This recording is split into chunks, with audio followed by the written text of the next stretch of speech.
परसों वाले सवाल का अमोर्टाइजेशन शेड्यूल।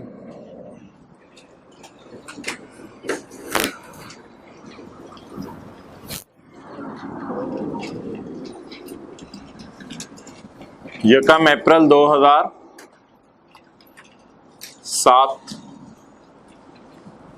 31 मार्च 2000,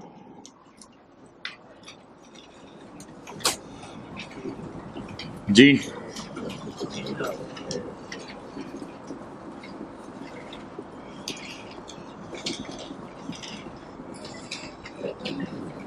ऊंची 74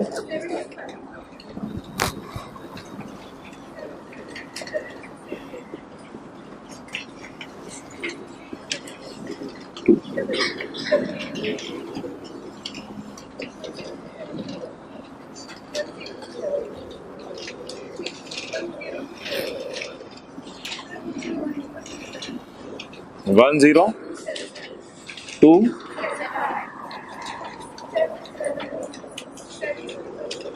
73 1 64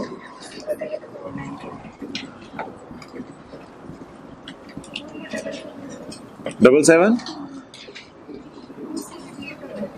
0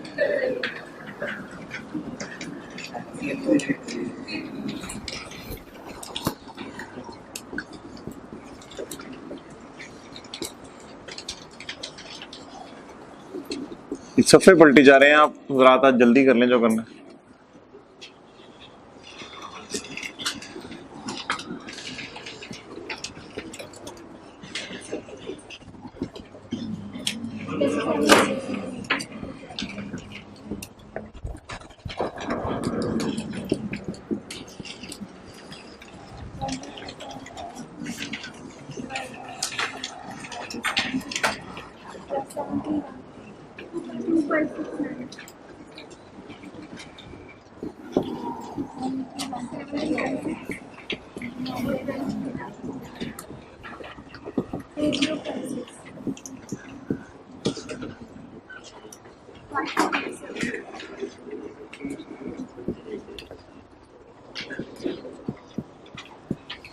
ओके, इस सवाल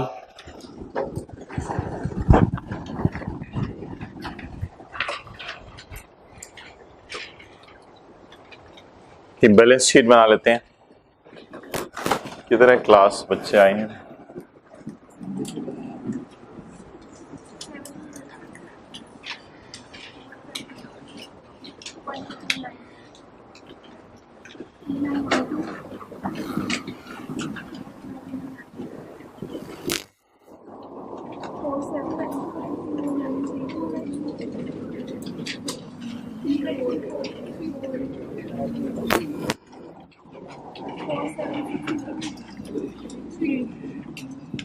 ये परसों वाला सवाल जिसमें ईयर एंड अकाउंटिंग का और लीज का डिफरेंट था, उसका अमोर्टाइजेशन शेड्यूल बनाया और इंटरेस्ट एक्सपेंस बनाया है जो प्रॉफिट एंड लॉस के अंदर जाना है। नाउ माय क्वेश्चन इज कि आपकी बैलेंस शीट कैसे बनेगी, how you will prepare the balance sheet. Profit and loss में तो वही है, पहले साल 7706 जाना है, दूसरे साल 8056 जाना है, तीसरे साल 4763 जाना है, तो प्रॉफिट एंड लॉस है, डेप्रिसिएशन साथ चली जाएगी इसमें। ओके, बैलेंस शीट बोलें किस किस साल की, 2 साल की बना दें, 31/12/2007 और 31/12/2008। ओके, लेसी की बैलेंस शीट में नॉन करंट एसेट में राइट ऑफ यूज आता है, नॉन करंट लायबिलिटी में लीज ऑब्लिगेशन, करंट लायबिलिटीज में current portion of lease obligation. और मैंने ये माना ये सवाल एरियर का है, लेकिन ये एरियर का इस एतबार से कि अगले साल पे हो रहा है, इसलिए इंटरेस्ट पेबल तो आएगा, इंटरेस्ट पेबल। ओके जी, अब बता दें 31/12/7 के एतबार से चलते हैं। हमारे साल की पेमेंट के नीचे लाइन लगा दें। 31/12/7 के साल में कोई पेमेंट हुई है तो लाइन लगा दें। बताएं। लेकिन बस ठीक है, फिर इसी के नीचे लाइन लगा दें। 31/12/7 की ये डेट नजर आ रही है, 31/12/7 के नीचे लाइन लगा दें। जो एक साल के अंदर है 31/12/8 के अंदर बोलें जरा, बोलें। नहीं, 31/12/8 के अंदर वाले को क्या कहेंगे? करंट। 31/12/8 के अंदर कितनी पेमेंट्स हो रही हैं? इधर देखें ना, उधर के देख रहे हैं। 31/12/8 के अंदर कितनी पेमेंट्स हो रही हैं? एक। 31/12/9 और 31/12/10 में कितनी पेमेंट्स हो रही हैं? 2। 31/12/8 में किस दिन पेमेंट हो रही है? 31 मार्च। कोई फर्क नहीं पड़ता, जिस मर्जी दिन हो रही है। तो 31 दिसंबर 7 पे खड़े होकर लाइन लगानी है। जब लाइन लगा दी तो 31/12/8 वाली चली जाएंगी, बोले करंट में, और ये नॉन करंट, या वो वाली फिगर भी उठा सकते हैं 48772। ओके जी। लीज ऑब्लिगेशन नॉन करंट, बोले 48 और करंट 1725। उधर ही कहीं जगह ढूंढ के बना लें, जल्दी करें। 19725, ये जहां भी बनाए आपकी मर्जी।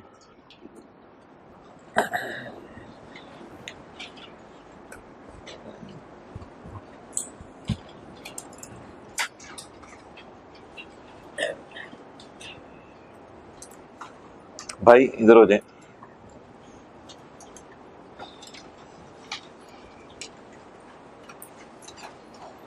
मोहतरम आप फर्स्ट रो में आ जाएं। जी आप, हाँ वो पूरी रो रुकी हुई है ना, इस वजह से फर्स्ट रो में आ जाओ। इधर आ जाओ।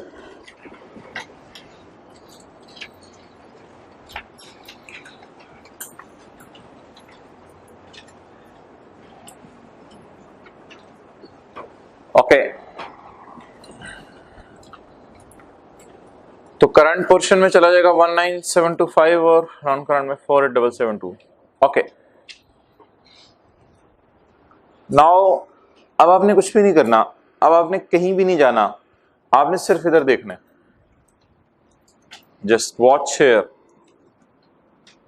31/12/7 के साल में 31/12/7 के सारे साल का इंटरेस्ट पे हो गया। 31/12/7 के साल में लीज शुरू हुए, अभी 12 महीने हो गए। उधर नहीं देखना। 31/12/7 के साल में लीज शुरू हुए, 9 महीने हो गए। इन 9 महीने का इंटरेस्ट 31/12/7 को पे कर दिया। इन 9 महीने का इंटरेस्ट अगले साल पे कर देंगे। तो मुझे बता दें 31/12/7 की रात खड़े होके लेसी ने सर्विस कितना अर्सा यूज कर लिया? 9 मंथ्स। तो अपने आप को लायबल कितने महीने के इंटरेस्ट के लिए करे?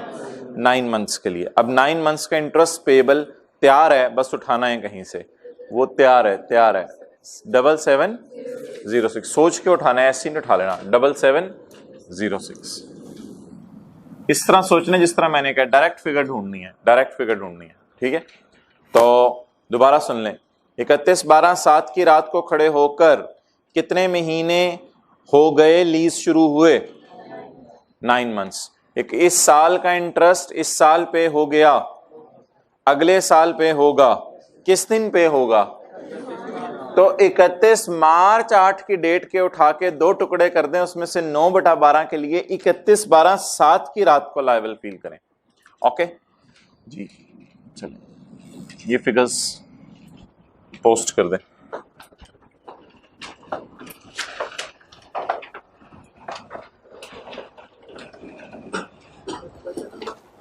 हाँ जी, परसों वाला सवाल है ये। परसों ना था अकाउंटिंग ईयर एंड डिफरेंट था और लीज का ईयर एंड डिफरेंट था, वो वाला सवाल है। याद आ गया? परसों पिछले हफ्ते का मंगल नहीं कह रहा मैं, पिछले हफ्ते का बुध नहीं कह रहा, परसों।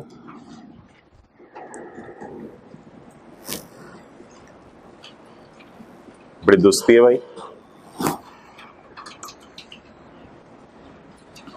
परसों वाले सवाल की बैलेंस शीट बनाई है क्योंकि आप हजरात को कल फिक्रमंद किया गया था, फिर भी घर जाके कुछ लोगों ने नहीं बनाई होगी। जिन्होंने बना ली थी वो हाथ खड़ा करें। ये हालात देख लें अपने, बस कल जाते हुए पूछा भी गया है। ऐसा क्यों होता है? ये लाइक बच्चे भी नहीं करते भाई, ऐसा क्यों होता है? आपको माशाल्लाह अल्लाह ने बोलने की इस्तेदाद दी है, ऐसा क्यों होता है? पता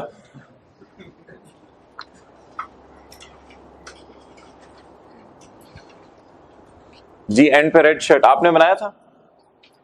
बोलो मैं नॉन सीरियस हूं। हाँ बनाया, नहीं बनाया था। क्यों? सोच भी नहीं आई, ख्याल भी नहीं आया? जब जाते हुए फिक्रमंद किया गया था शाम को, उस वक्त ख्याल आया था। अल्लाह ख्याल को अमली जामा पहनाने की तौफीक दे, आमीन। ओके, नाउ किस साल की बैलेंस शीट बनानी है जी? 31/12/8 की। 31/12/8 की बैलेंस शीट बनाने के लिए क्या करें? 31/12/8 की पेमेंट के होंठ हिलाओ, लिप्स मूव हो जी। 31/12/8 की बैलेंस शीट बनाने के लिए क्या करें? 31/12/8 की पेमेंट के नीचे लाइन लगा दें। 31/12/9 में जब भी पेमेंट है, जिस वक्त मर्जी पेमेंट है, डेट इज करंट। याद रखिएगा, प्रिंसिपल को कभी नहीं करते 9/12 3/12। द लॉजिक इज के 9/12 3/12 सिर्फ उन चीजों को करते हैं जो प्रॉफिट एंड लॉस में जाती हैं, बैलेंस शीट की चीजों को नहीं करते।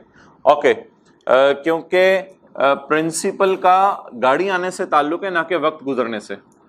ओके, 31/12/8 पे खड़े हैं। 31/12/8 पे खड़े होकर बता दें लास्ट पेमेंट कब हुई है, लेटेस्ट पेमेंट कब हुई है? बहुत सिंपल सवाल है ये, मुझे तो ज्यादा सिंपल लग रहा है ये, क्योंकि मिड में चीजें नजर आ रही हैं, ज्यादा अच्छी समझ आ रही हैं। बॉर्डर पे नहीं खड़े हुए, 31/12 पे नहीं खड़े हुए, यकम जनवरी पे नहीं खड़े हुए, बॉर्डर पे नहीं खड़े हुए, चीजें ज्यादा अच्छी समझ आ रही हैं।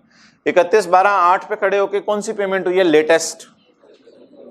इसके नीचे लाइन लगाने का मकसद क्या है? ये तो पे हो चुकी है, तो बाकी नीचे क्या पड़े होंगे? पेबल। अब 31/12/9 के साल में जितनी भी पेमेंट्स हैं वो सारी क्या है? वो है ही एक, वो करंट में चली जाएगी, बाकी सारी नॉन करंट। जी कितना? और नॉन करंट जी कितने लोगों ने यही बना लिया था? ओके, इंटरेस्ट के लिए मैंने आपको कहा है कभी भी आप हजरात ने लाइन के चक्कर में नहीं पड़ना। चाहे बैलेंस शीट में इंटरेस्ट पेबल शो करना हो, चाहे प्रॉफिट एंड लॉस में इंटरेस्ट शो करना हो, चाहे नोट में अनअर्न्ड इंटरेस्ट इनकम डालनी हो, लाइन के चक्कर में नहीं पड़ना। Okay, where we are standing? 31/12 उधर नहीं देखना। 31/12/8 के साल का इंटरेस्ट 31/12/8 की रात को पे हो चुका है। 31/12/8 के साल में हम 31/12/8 के सारे साल के इंटरेस्ट के लिए अपने आप को लायबल फील नहीं करेंगे। 31/12/8 की रात को खड़े होके पूरे साल के इंटरेस्ट के लिए अपने आप को लायबल फील नहीं करेंगे। कितने महीने के लिए अपने आप को लायबल फील नहीं करेंगे? 31/12/8 की रात को खड़े होके पूरे साल के लिए लायबल फील नहीं करेंगे। 31/12/8 के साल में कुछ महीने का पे हो चुका है, वो कितने महीने का पे हो चुका है? 31/12/8 की रात को खड़े होके कितने महीने का पे नहीं हुआ, वो 9 महीने का कब पे होगा? 31/3/9। 31/3/9 की फिगर को उठा के उसके दो टुकड़े करें, 9/12। अब बदलें, 31/3/9 की फिगर के उठा कर 9/12 किया मैं, ये फिगर है 5487। कितना लोगों ने यही उठाई थी? सोचा पता नहीं कैसे था, मैं तो ऐसे सोच रहा था। ओके, 5487। दोबारा यस और नो बोलते रहने। 31/12/8 में खड़े होके 31/12/8 का सारा इंटरेस्ट पे हो गया है।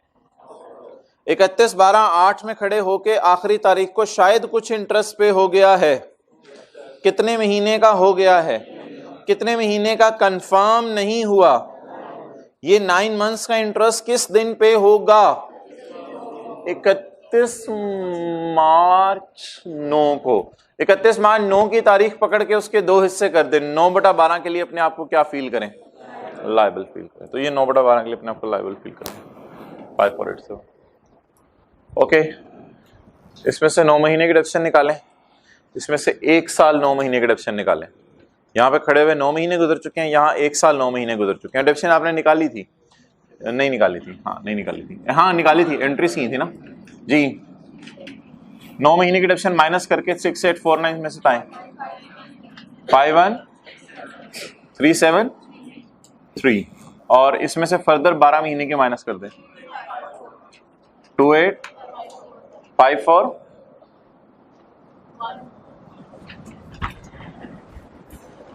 2854।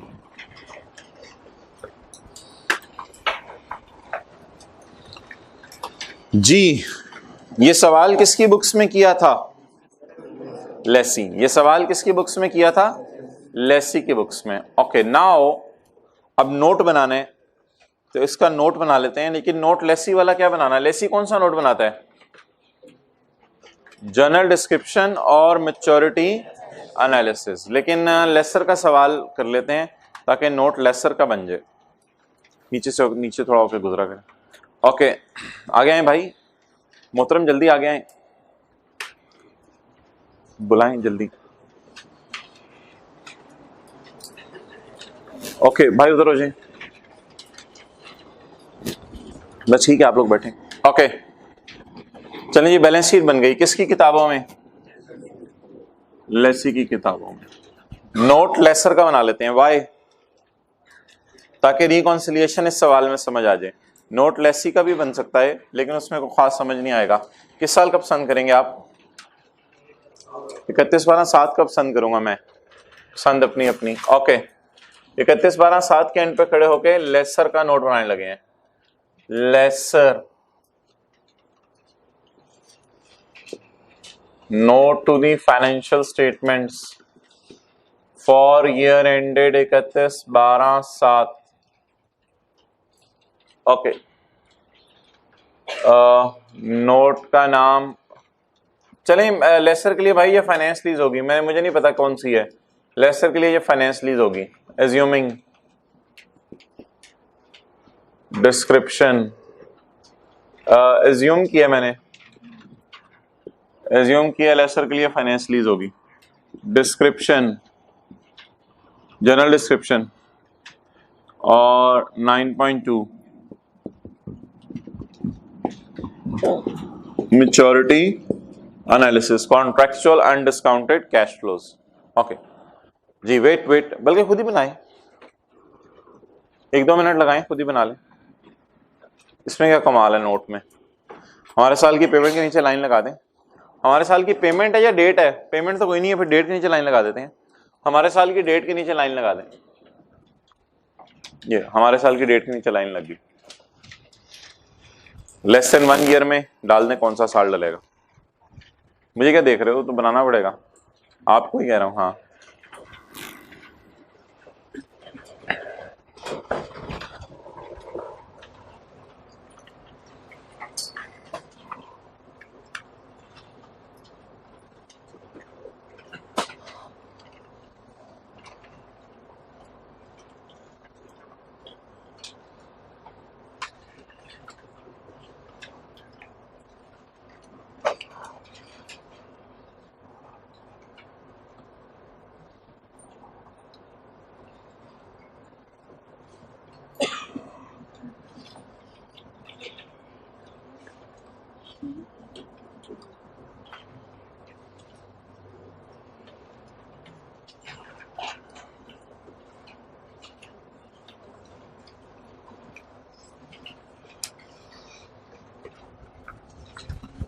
ओके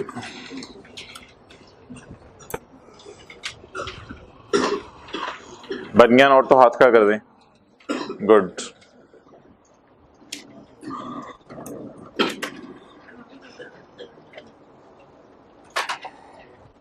परसों वाला सवाल,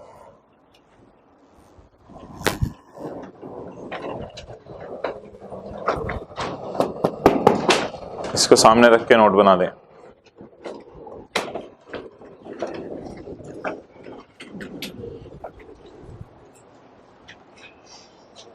सैटरडे के टेस्ट में पता चलेगा 7 वाले का।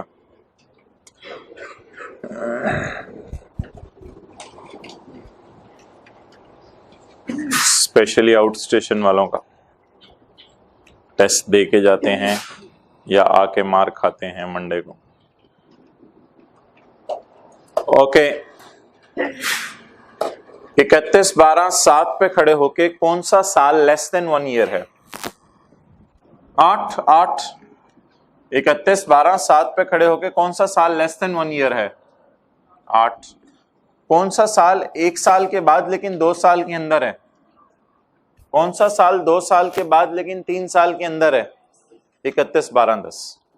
देखें अपने जहन में ना एक पूरा सेट रखा करें, इधर देखें, अपने जहन में पूरा सेट रखा करें। 31/12/7 है तो अगला सेट कौन सा है?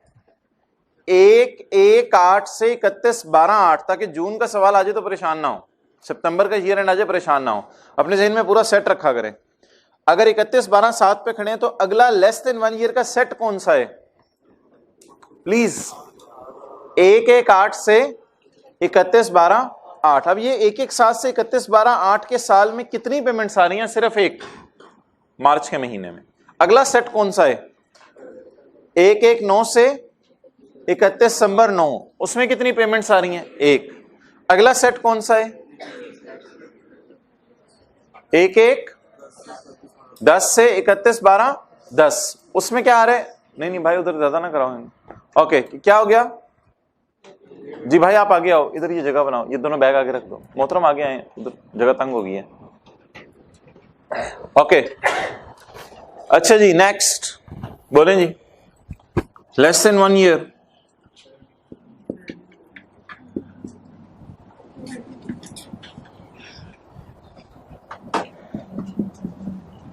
one to 2, 2 to 3,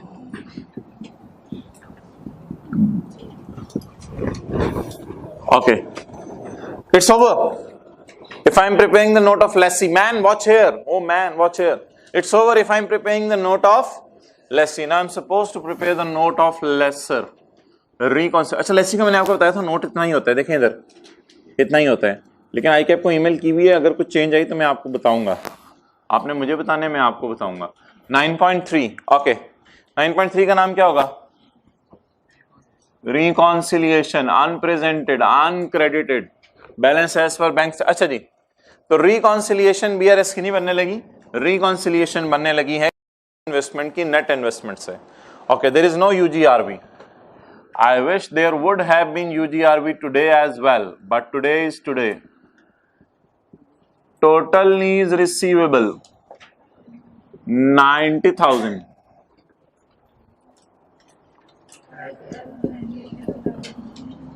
UGRB, oh, gross investment less, पता नहीं आज मूंगफली अप्रोच चले, रेवड़ी अप्रोच चले या चलगोदा चलानी पड़े, हो सकता है नहीं चले, देखते हैं। Unearned interest income, it's very very very man it's very very very very simple, very simple. 31/12/7 के प्रॉफिट एंड लॉस में जो चला गया है वो अर्न्ड है, बाकी सारा अनअर्न्ड, बस सिंपल। यही आपको पहले दिन से बताया जा रहा है। 31 प्रॉफिट एंड लॉस देख लिया करना है, प्रॉफिट एंड लॉस देख लिया करना है। ये अर्न्ड है तो बाकी सारा अनअर्न्ड, बाकी सारा अनअर्न्ड। अब ये भी अनअर्न्ड है, ये भी अनअर्न्ड है, और एक और भी इधर नीचे पड़ा हुआ था, लेकिन उसमें मैं आपको सजेशन ये दूंगा कि इस तरह ना चलें, आप इधर से चलें। 7706 क्या है? अर्न्ड। 7706 क्या है? अर्न्ड। ये 7706 इसमें से निकला है, तो इसके 3 महीने वाला अनअर्न्ड है। अब ये थोड़ा सोचना पड़ेगा, बड़ा सिंपल है। Stand hair 31/12/7, what is earned? 7706, what is earned?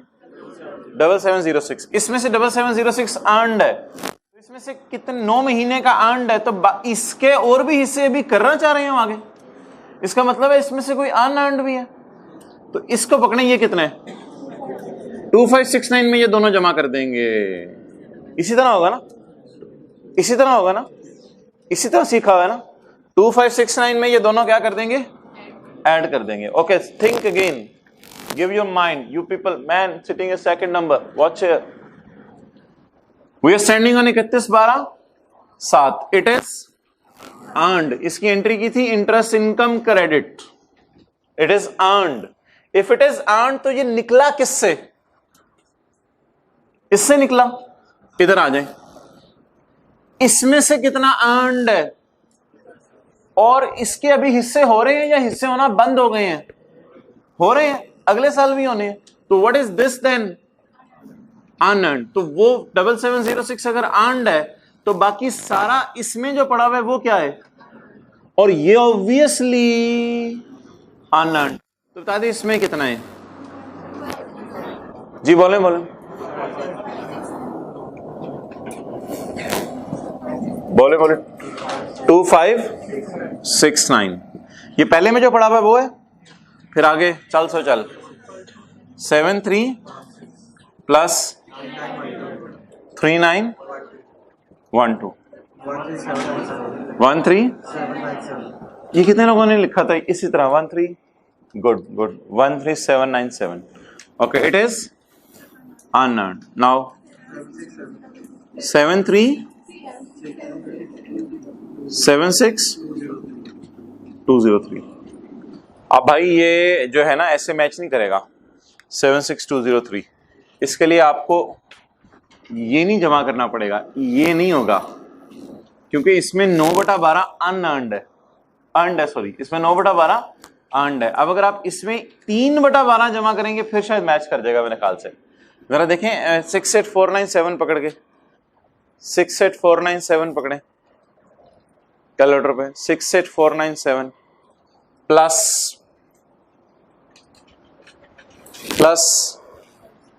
कितना आ रहा है जी? इसमें क्या ऐड करना पड़ा जल्दी बताएं? 7706। 7706 ऐड किया, कितना आ गया? Okay, now tell me what is unearned? What is unearned? 7706? No, that is earned. So it is unearned. तो सिर्फ unearned उठाना है।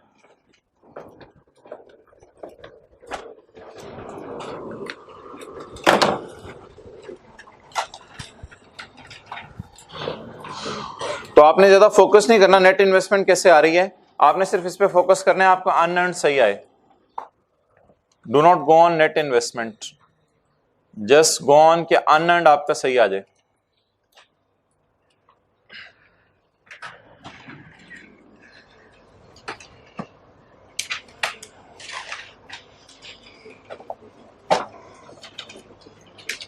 ठीक है, एक्चुअली सवाल ऐसे स्ट्रक्चर हुआ है कि ये वाला भी अभी रिसीव नहीं हुआ, इसलिए इसको भी उसने प्रेजेंट वैल्यू पे ले 7706 को ऐड करके। अच्छा जी, बस अब तरीका बता दें अनअर्न्ड निकालने का। वेयर आई एम स्टैंडिंग, दोनों चीजों पे सोचेंगे, टाइम लगेगा। ये भी सही निकले, ये भी सही निकले, इसको सही निकाल लीजिएगा, ये बैलेंसिंग एज्यूम कीजिएगा सही आ गई है। Okay, where we are standing 31/12/7। 31/12/7 के साल में प्रॉफिट एंड लॉस में कितना गया है?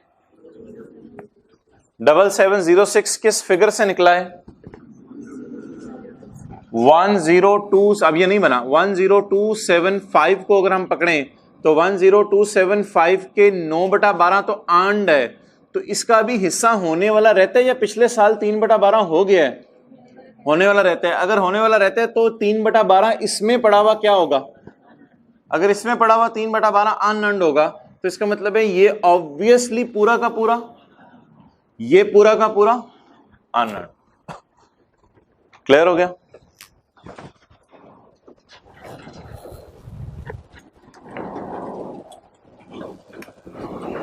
अगर जगह खाली है तो हाँ टाइम है, 2-3 मिनट लगा लें। अगर जगह खाली है, बल्कि फ्रेश बना लें, 31/12/8 का नोट बना लें ताकि पता चल जाए आपको अनअर्न्ड आपका सही आया या नहीं। 31/12/8 का नोट बना लें।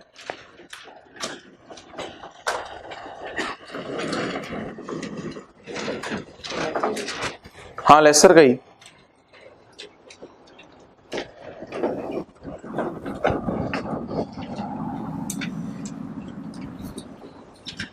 ये वर्किंग फिर जरूरी है इस सवाल में, ये वर्किंग जरूर कीजिएगा।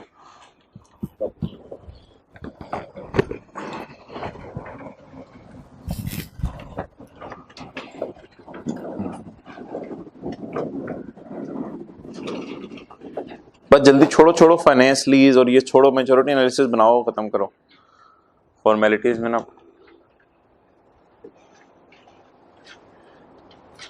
ओके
ओके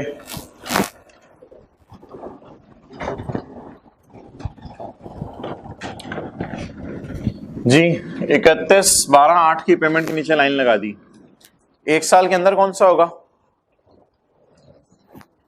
31/12/9 और एक साल के बाद 2 साल के अंदर 31/12/10 के साल की पेमेंट 60,000 आ गया।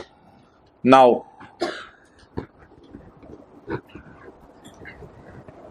वेरी सिंपल, आई होप आपने कर लिया होगा जी। इधर देखें, where I am standing, what is this, और लेसर के लिए interest income to date which is earned. ये तो पुराना अर्न्ड है ना, ये भी अर्न्ड हो चुके। इसमें जो लेटेस्ट फिगर है वो किससे निकली है? 7316 से निकली है। 7316 के 9 महीने अर्न्ड है, तो फिर 7316 के 3 महीने क्या हैं? अनअर्न्ड। ये कितना आ गया? बस एक फिगर को यहां से पकड़ना, बाकी नहीं पकड़ना, क्योंकि उससे नीचे तक आप ना गए हो। बस एक फिगर को यहां से पकड़ के वापस आ जाना इधर। बोल दें 7316 में कितना अर्न्ड जा चुके हैं? 5487। तो इसमें कितना अनअर्न्ड है? 182। बस अब इधर वापस आ जाए, उधर नहीं रहना, क्योंकि आगे तक आपने कैलकुलेशन पूरी नहीं की हुई। लीज 6-7 साल की हो सकती है, फिर मसला हो जाएगा।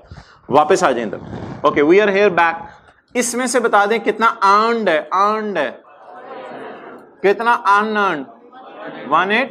तो ऑब्वियसली ऊपर वाला सारा और नीचे वाला सारा अनअर्न्ड। अब इसमें से अनअर्न्ड अलग करें। 1829 प्लस 3912 1829 जी। कितना लोगों ने यही किया था हाथ पे? 3912 जी। 5741। अब टैली करने की जरूरत नहीं आपको, लीव इट। इस तरह का सवाल आमतौर पर पेपर में आता नहीं जी।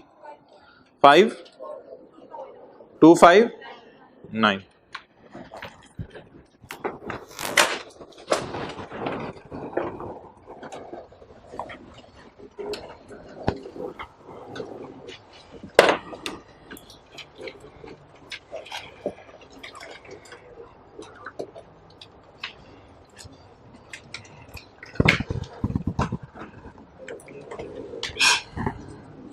ओके, कल वाला होमवर्क कितना लोगों ने किया था?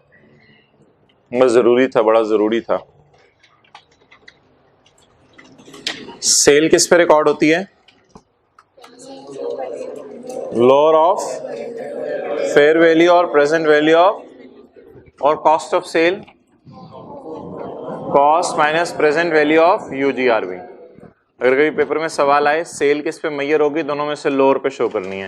पेपर में कभी वो वर्किंग हमेशा करनी है, cost, sale price, gross investment, net investment. Okay, आ जाए जी आज के नोट्स की तरफ। किसी को ना मिले हो हाथ खड़ा कर दे।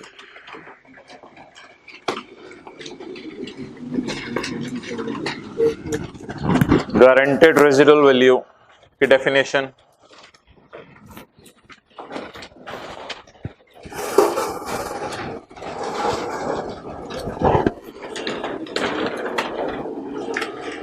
अच्छा, एक कंपनी दूसरी कंपनी की रिलेटेड पार्टी कब बनती है? जब उसके क्या खरीद ले, शेयर खरीद ले। एक कंपनी दूसरी कंपनी की रिलेटेड पार्टी कब बनती है? भाई वो एसी चलाओ और विंग्स ऊपर कर देना, खड़े हो। अच्छा, एक कंपनी दूसरी कंपनी की रिलेटेड पार्टी कब बनती है? जब उसके क्या खरीद ले, शेयर खरीद ले। अच्छा, एसेट भी लीज पे देने से रिलेटेड पार्टी बन सकती है? Never, never ever. वो तो बहुत छोटा सा काम है एसेट लीज पे देना। अच्छा, जो लीजिंग कंपनी है बैंक, उसने होंडा कार्स के शेयर खरीदे होते हैं? Major no. लीजिंग कंपनी है बैंक, डॉलेंस के उसने शेयर खरीदे होते हैं? No, not at all.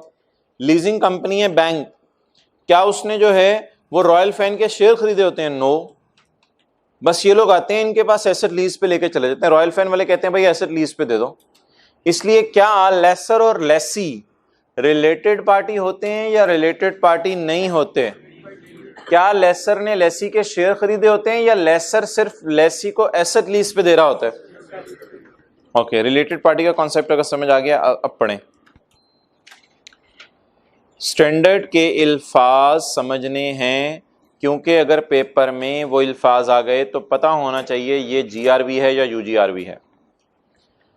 Uh guarantee made to lessor by a party unrelated to laser.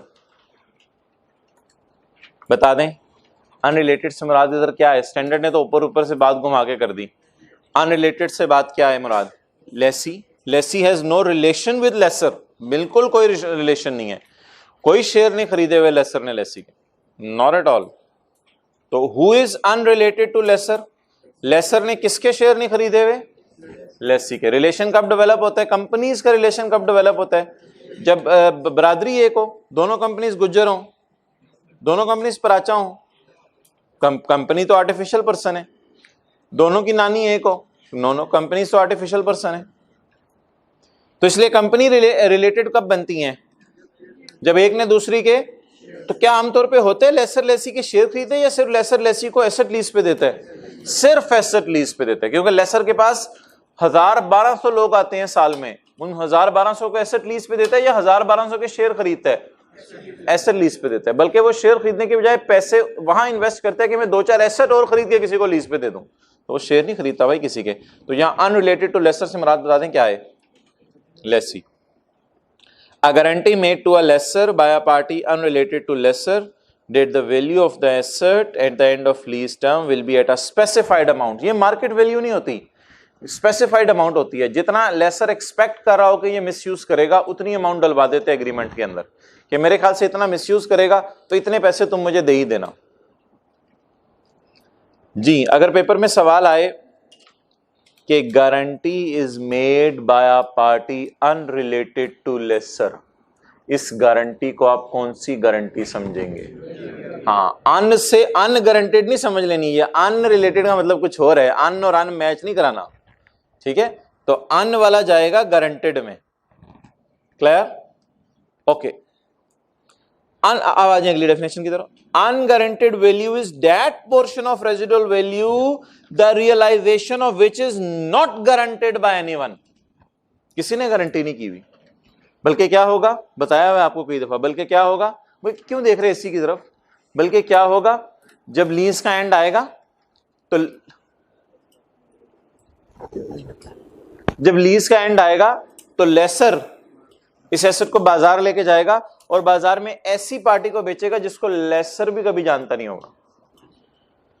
लेकिन उसने गारंटी कुछ नहीं की होगी, ये बात भी याद रखिएगा, नॉट गारंटेड बाय एनीवन। अच्छा, कई दफा ऐसा होता था, ये बात तो बिल्कुल अपील करती है, समझ भी आती है कि अगर गारंटी किसी ने कर दी गारंटेड रेजिडुअल वैल्यू, गारंटी किसी ने ना की अनगारंटेड रेजिडुअल वैल्यू। कई दफा ऐसा होता है कि लेसर की कोई पेरेंट कंपनी होती है जिसको कहते हैं रिलेटेड पार्टी। मिसाल के तौर पे लीजिंग कंपनी है एक, जिसका नाम है जी, क्या कहते हैं, हबीब लीजिंग कंपनी। अब ये हबीब लीजिंग कंपनी कैसे बनी थी, इसकी हिस्ट्री ये है कि स्टेट बैंक ऑफ पाकिस्तान ने इसमें 80% शेयर खरीदे थे और बाकी स्टेट बैंक ने कहा था 20% शेयर आम लोग खरीद लें। तो अब हबीब लीजिंग कंपनी स्टेट बैंक को क्या कहती है, related party, related party, related party, क्योंकि हबीब बैंक ने इसके कितने शेयर खरीदे हुए, 80%। अब शुरू में इस कंपनी के साथ यह मसला हुआ कि लेसी रेजिडुअल वैल्यू गारंटी नहीं करता था। जब लेसर नया नया हो तो फिर लेसर को नीचे लगना पड़ता है, यानी हर ट्रांजैक्शन में लेसर दब के रहता है, क्योंकि लेसर को कस्टमर पकड़ने होते हैं। तो फिर लेसर लेसीज को कहता था गारंटी करो मिस यूज की कंपनसेशन, लेसी कहते थे नहीं करते, किसी और से एसेट लीज पे ले लेते हैं। वो कहता था नहीं नहीं मेरे पास ही आ जाओ। तो जब ये मसला आया तो इसने अपनी पेरेंट कंपनी से बात की कि पेरेंट कंपनी मुझे ये मसला आ रहा है, मुझे बताओ मैं क्या करूं। पेरेंट कंपनी ने परेशान ना हो, लेसी गारंटी नहीं करा, हमारे से गारंटी करा ले, हम तुझे गारंटी दे देते हैं कि जो भी रेजिडुअल वैल्यू मिस यूज की कंपनसेशन होगी हम तुम्हें पे कर देंगे। अब क्या हुआ, अब स्टैंडर्ड वालों ने सोचा कि भाई ये जो लेसी तो भी नहीं गारंटी कर रहा, ये कोई थर्ड पार्टी भी नहीं है, ये तो अपने जानने वाला गारंटी कर रहा है, इसको गारंटेड में डालें या अनगारंटेड में डालें। तो उसमें दो राय आई, कुछ ने कहा गारंटेड में डाल दें, लेकिन स्टैंडर्ड ने कहा गारंटेड में मैं इसलिए नहीं डालूंगा, गारंटी तो कर दी है, गारंटेड का लफ्ज मैं खास रखना चाह रहा हूं लेसी के लिए। इसलिए अगर गारंटी करने वाला अपना जानने वाला हो तो मुनासिब समझा गया कि उसको भी किस डेफिनेशन में डाल दें, अनगारंटेड की, ताकि गारंटेड का लफ्ज किसके लिए खास रहे, लेसी के लिए, बस और कोई मकसूद नहीं था। Okay, unguaranteed residual value is that portion of residual value the realization of which is guaranteed। अब ये आपने परेशान नहीं होना भाई, स्टैंडर्ड पे एतराज नहीं करना कि ऊपर अनगारंटेड लिखा हुआ है और नीचे गारंटी मिल रही है, परेशान नहीं होना। of which is guaranteed solely by a party related to lesser, related to lesser लिख लें। May be it's parent company, हो सकता है इसकी पेरेंट कंपनी हो, may be lessors parent company, may be lessors parent company. ये theoretical discussion जो नहीं सुनते उनको फिर आई कैप में एमसीक्यूज में मसला आता है, वो कहते हैं ये कहां से आ गया। ओके ओके, तो टू सम इट अप, अगर लेसी ने गारंटी की इसे क्या कहेंगे, गारंटी वैल्यू। लेसी का मुश्किल नाम बताएं, अनरिलेटेड पार्टी। अगर किसी ने गारंटी ना की इसे क्या कहेंगे, और अगर जानने वाले ने गारंटी कर दी इससे भी क्या कहेंगे, अनगारंटी, क्योंकि गारंटी का लफ्ज हमने किसके लिए खास रख लिया, लेसी के लिए। It's over. Next example, if question से residual value is ₹10 and 7 is guaranteed, तो बाकी 3 के बारे में आपने पेपर में क्या एज्यूम करना है, ये किसी ने गारंटी नहीं की हुई, ये जरूर मिलेगी, ये जब एसेट बाजार आप ले जाएंगे वहां से मिल जाएगी। तो अगर एसेट की रेजिडुअल वैल्यू 10 है, लेसी कहता है 7 मैं देने को तैयार हूं, तो 3 कहां से मिल जाएगा, बाजार में कहीं से मिल जाएगा। ओके, ये लफ्ज आप बरस से सुनते आ रहे थे, interest rate implicit in the lease. वो इंटरेस्ट रेट जो लीज में छुपा हुआ है, वो इंटरेस्ट रेट जो लीज में छुपा हुआ है। इसके आगे लिखें प्रैक्टिस का क्वेश्चन 51, पहले वो सॉल्व करते हैं फिर बात करते हैं interest rate implicit in the lease क्या होता है। खोलें जी बुक्स, किताब अल्लाह ने सबको दी है, किताब हो तो अपनी अपनी। कुछ लोग कल भी नहीं लाए थे, आज भी नहीं लाए, आज आपने उनको नहीं दिखानी, ये फर्म डिसीजन लेना पड़ेगा आपको। प्रैक्टिस का क्वेश्चन 51, साथ वाले को नहीं दिखानी किताब।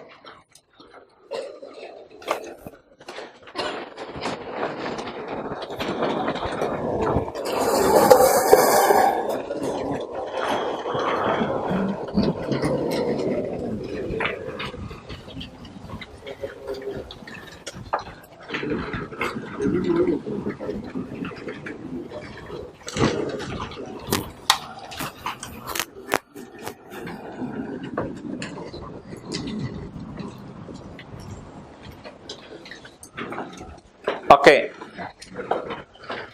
सवाल की रिक्वायरमेंट बताएं। इंटरेस्ट रेट निकालना है भाई, थोड़ा सा हिम्मत करके ना विंग्स, और ये परिंदे की हवा बहुत ज्यादा आ रही है। Okay,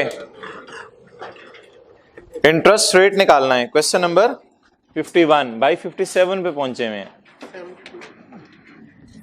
okay,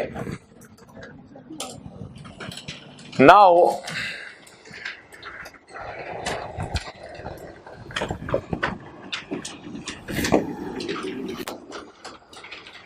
can you tell me what is the formula of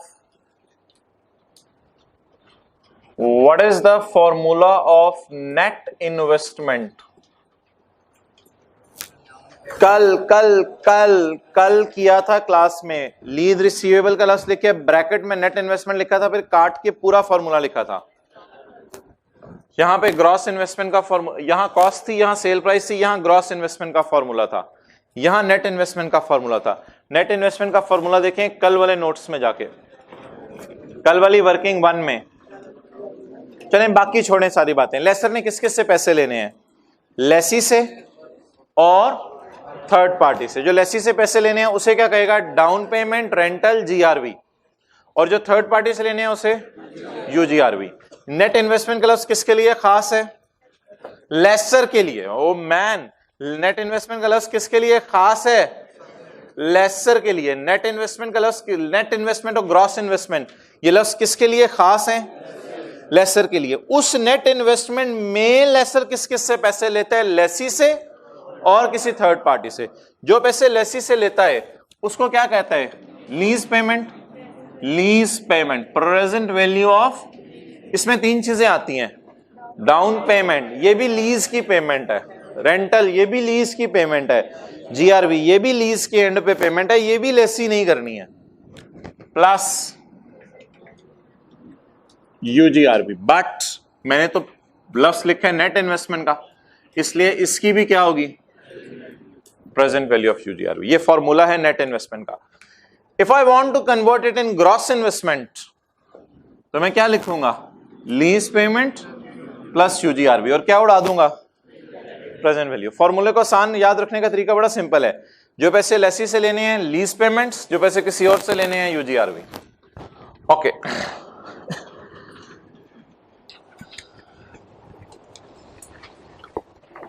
ये मैंने कल करवाया था। एक आपको सवाल कराया था लेक्चर 13 में। वो सवाल आपको याद होगा। एसेट खरीदा था, नहीं छोड़ें, एसेट खरीदा था फेयर वैल्यू पे, और एसेट खरीद कर लीज रिसीवेबल को ऐसे सेटमेंट किया था लेसर ने कि लीज रिसीवेबल इन दोनों के बराबर आ गया था। ये बात कितने लोगों को याद है? लेक्चर 13 वाली आईडीसी जिस दिन पढ़ाई थी, और इधर हमने क्या लिखा था? Net investment. ठीक है, अब मुझे बता दें, कैन आई से कि lessor net investment is principal, it is not gross, it is principal. Can I say lessor ensure करता है कि प्रिंसिपल उससे उतना लूं जितना मेरा खर्चा हुआ है। लेसर प्रिंसिपल की मद में लेसी से क्या क्या लेना पसंद करता है? फेयर वैल्यू ऑफ एसेट का भी बर्डन उसी पे डालता है, आईडीसी का बर्डन भी उसी पे डालता है, लेकिन ये पूरे पैसे नहीं लेता वो उससे, इसके अलावा भी पैसे लेता है, उसको इंटरेस्ट कहते हैं। Because you know net investment plus interest will be gross investment. Okay, मुझे बता दें लेसर क्या इंश्योर करता है? नेट इन्वेस्टमेंट की मद में कितने पैसे लूं। ये डेरिवेशन हमने किस दिन की थी? लेक्चर 13 के अंदर क्वेश्चन नंबर 2 लेसर का फाइनेंस लीज का क्वेश्चन था। तो वो ये इंश्योर करता था, और बड़ी लॉजिकल सी बात है, वो जो इंश्योर करता था मेरा आउटफ्लो हो रहा है एसेट खरीदने के लिए और मेरा आउटफ्लो हो रहा है लॉयर को पैसे देने के लिए। मैं इंश्योर करूं ये दोनों किसके बराबर हैं? Lease receivable. और लीज रिसीवेबल किस पे रिकॉर्ड होता है हमेशा? Net investment. तो भाई आज एक फाइनल फॉर्मूला आपके सामने बनने लगा है लेसर का। लेसर ये इंश्योर करता है कि प्रिंसिपल की मद में net investment is equal to fair value plus IDC. Net investment is equal to fair value plus IDC.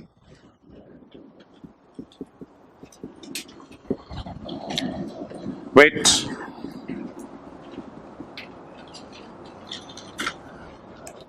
Okay, lease payment में क्या क्या आता है? डाउन पेमेंट, रेंटल और जीआरवी। अच्छा जी, आपने मुझे बताना शुरू करना है वो आखिर से लेके इस कोने तक और इस कोने से इस कोने तक सबने ये बताना शुरू करना है इनमें से कौन कौन सी फिगर्स लेसर के हाथ में है। ठीक है, एसेट की फेयर वैल्यू लेसर के हाथ में है कि बाजार में जाके कितने का खरीद ले? नो, लेसर के हाथ में नहीं है। टोयोटा वाले जितने की गाड़ी बेचेंगे वो मजबूर होगा उतने की गाड़ी खरीदने पे, ये लेसर के हाथ में नहीं है। लेसी ने आके कहे मुझे टोयोटा करोला ग्रैंडी चाहिए। अब जब लेसी ने आके कह दिया मुझे चाहिए तो यही चाहिए, तो अब लेसर के कंट्रोल में है इसकी प्राइस। पहले ये तरह ये बता दें, लेसर मजबूर है फेयर वैल्यू इनकर करने पे? मजबूर है। ओके, लेसर के कंट्रोल में आईडीसी के लॉयर कितने पैसे लेगा लीज अरेंज करने के, या लॉयर्स की मार्केट से पता चलेगा? ये क्या लेसर के कंट्रोलेबल फैक्टर है या अनकंट्रोलेबल? ये अनकंट्रोलेबल। लेसर कितनी डाउन पेमेंट मांगे, ये लेसर के कंट्रोल में है। लेसर कितना रेंटल सेट करे, ये लेसर के कंट्रोल में है। लेसर कितने पैसे उससे गारंटी कराए, ये लेसर के कंट्रोल में है। जब एसेट वापस आ जाएगा लेसर को कितने पैसे मिलेंगे, ये भी शायद अभी इसके फिलहाल कंट्रोल में नहीं है, क्योंकि ये तीनों चीजें तो फिलहाल लीज एग्रीमेंट में डलवाई जा सकती हैं। ठीक है, ये सारी चीजें लेसर के किसमें है? कंट्रोल में है। अब सवाल ये है कि लेसर इनको कैसे इंश्योर करता है, और लेसर के अगर जूते पहने और लेसर का बिजनेस एक बंदा कर रहा हो तो वो रेंटल कैसे सेट करता है। मिसाल के तौर पे किसी ने एक टास्क दे दिया कि भाई फलां एसेट हम लीज पे दे रहे हैं, आप सीए कर रहे हो, बताओ रेंटल कितना लें। अब आप परेशान हो गए, मुझे पता नहीं यार रेंटल कितना लें। बस दिया होता था सवाल में, आपने ये कह दिया, दिया होता था सवाल में, दिया होता था, बस इसी तरह सेट होता था। वो सवाल दे दें आप मुझे, उसमें दिया होगा। तो उन्होंने कहा सवाल तो नहीं है, हम तो एक बंदा आया है वो कह रहे कि मैंने गाड़ी लीज पे लेनी है, तो वो किराया पूछ रहा है। तो आपने कहा हाँ बस बता दें जो भी बताना है। अच्छा साल कितने रखें? रख लें, पता नहीं क्लास में 5 होते थे, कभी 6 होते थे, तो रख लें जैसे आप मुनासिब समझें। तो नहीं भाई, सवाल का डेटा जरा बताए, सवाल का डेटा फिल कराएं। लीज टर्म कितनी है? बोले 3 इयर्स। आगे चले, इंसेप्शन ऑफ लीज। अच्छा जी, फेयर वैल्यू, चलो ये तो पकड़ी गई, फेयर वैल्यू पकड़ी गई 50,000। आईडीसी 3,000। जी आगे चले, डाउन पेमेंट। अच्छा जी, मैं डायरेक्ट प्रेजेंट वैल्यूज निकाल रहा हूं, याद रखिएगा। Present value of lease payment है, तो डाउन पेमेंट की तो प्रेजेंट वैल्यू होती नहीं, लेकिन रेंटल और जीआरवी की मैं प्रेजेंट वैल्यू निकाल के यहां लिखूंगा। अच्छा जी, बोले डाउन पेमेंट 10,000, रेंटल 15,000, 15,000। ओके 15,000 जी। अब बता दें लीज टर्म, प्रेजेंट वैल्यू चाहिए। लीज टर्म बोले 3 इयर्स इंटू 1 माइनस 1.x, पता नहीं ना, 1.x raise to power minus lease term तो पता है, माइनस 3 एरियर का सवाल है, एडवांस का एरियर का, डिवाइडेड बाय 0.x नहीं, x नहीं, 0.x। इज इट सो और नॉट? ओके, नाउ जीआरबी है या नहीं, देख के बोले, बस ऐसे मुंह ना हिलाएं, देख के बोले जीआरबी है या नहीं है। सवाल में गारंटी की हुई है कोई लेसी ने? ओके, यूजीआरबी है प्लस कितनी into 1.x raise to power -3। अब बता दें जी, आपको रेंटल तो गिवन कर दिया उसने कहा अगर किराया ये रखूं तो बताओ इंटरेस्ट इनकम में कितनी कमा रहा हूं, ये सवाल है उसका सवाल क्या है? किराया मैंने सेट कर दिया, कहते किराया मेरे जहन में है 15,000, मैंने मार्केट में पता किया दाएं बाएं 15,000 किराया है, जरा चेक करके बताओ कि इंटरेस्ट रेट मेरा क्या बन रहा है। जरा इधर देखें सारे, अगर ये एसेट महंगा मिलेगा ना तो फिर इंटरेस्ट इसको कम मिलेगा 15,000 किराए से। वैसे ही बता रहा हूं, एक बात कर रहा हूं, अगर एसेट महंगा मिलेगा 60-70 हजार का और किराया फिर भी 15 ही रखे तो इंटरेस्ट क्या मिलेगा, इसे कम मिलेगा। लेकिन अगर एसेट नेगोशिएट करके सस्ता मिल जाए और किराया 15 ही रखे तो इंटरेस्ट इसकी ज्यादा होगी। वैसे ही सिंपल बात कर रहा हूं, सोचें अभी एसेट कितने का मिले, इसे 50 का, तो 50 का एसेट मिला है, किराया कितना मांगना चाह रहे हैं 15। अगर यही एसेट 40 का मिलता तो कहीं ना कहीं तो फायदा फिर इसे होता, वो इंटरेस्ट की फॉर्म में फायदा हो जाता। ठीक है, तो बहरहाल फिलहाल अभी इंटरेस्ट निकालें आप कितना है। 2-3 लोग आमतौर पे ना क्लास में निकालते होते हैं, ज्यादा नहीं निकालते होते। पास का तजर्बा ये है, कैलकुलेटर पे इसको निकाला जा सकता है, कैलकुलेटर पे इसको निकाला जा सकता है। अल्लाह करे हर रो में एक बंदा कम से कम निकाल ले, वरना टीए रूम में रश लग जाता है कि ये फिगर कैसे आई थी, टीए रूम में रश लग जाता है, या उस बंदे के पास लोग शहद की मक्खियों की तरह इकट्ठे हो जाते हैं। इधर बुलाया जाएगा उन लोगों को, ज़ियारत कराई जाएगी, दाएं बाएं आपको फिर जहां मिलेंगे आप उनसे सीखेंगे कि मुझे भी कैलकुलेटर पे कैलकुलेट करना सिखाओ जी। खड़े होते जाए वो हजरात जिनका निकलता जा रहा है 4.48%। खड़े होते जाए, कोई मसला नहीं, खड़े होते जाए। 1 2 3 4 5 6 7 8 तकसीम होके बैठा करें। आप हजरात लायक हैं, हर रो की जिम्मेदारी ले लिया करें। खड़े रहो, आप जरा बैठ जाओ। हाँ जी, खड़े रहे। और कोई दरख्शिंदा सितारा हर रो में एक तो हो। कुछ ने तो हाथ खड़े कर दिए हैं, कैलकुलेटर पे मुझे तो नहीं आता, बस बटन दबाना आता है, फिर आगे को मल्टीप्लाई प्लस करा लें, ज्यादा है तो माइनस करा लें, डिवाइड भी कर ही लेता हूं, बाकी साइन कॉस टैन भी भूल गए हैं जी। ज़ियारत करें इनकी, ज़ियारत करें। एक और उसी रो में कि कोई नई रो से खड़ा करें, ये बहुत लोड पड़ जाएगा। हाँ माशाल्लाह, ठीक है, आप बैठ जाएं। गुड। चलें भाई, इनको देखें सारे। अब इनसे आप हज़रात ने जो है वो रेट सीखना है। ठीक है, चलें बैठ जाएं जी। एक्स कितना आया भाई, कितना 4.48%। Probably it is out of syllabus. ये सिलेबस में नहीं है, क्योंकि आईकेप ने किसी अपने क्वेश्चन में ना स्टडी टेक्स्ट में कैलकुलेट करवाया हुआ है और ना पास पेपर में कभी ऐसा सवाल आया है। तो प्रोबेबली ये आउट ऑफ सिलेबस है, but it is a concept. ये वो रेट है जिसको लेसर चार्ज कर रहा है। अब एक छोटी सी बात आपने मुझे बतानी है। लेसर कहते हैं अगर 4% मुझे मिलेगा ना तो मैं छोड़ रहा हूं लीजिंग का बिजनेस। अगर 4% मुझे मिलेगा तो मैं लीजिंग का बिजनेस छोड़ रहा हूं, मैं कुछ और कर लेता हूं। अब बता दें क्या करेगा, तो ये इसका 4% 5 हो सकता है, या 6 हो सकता है, या 7 हो सकता है। बोले सबसे आसान तरीका बताएं। एसेट को कम कर दे, 30,000 रुपए का ले आए, नहीं लूटना चाहिए, कैसे मिलेगा, उसके कंट्रोल में नहीं है।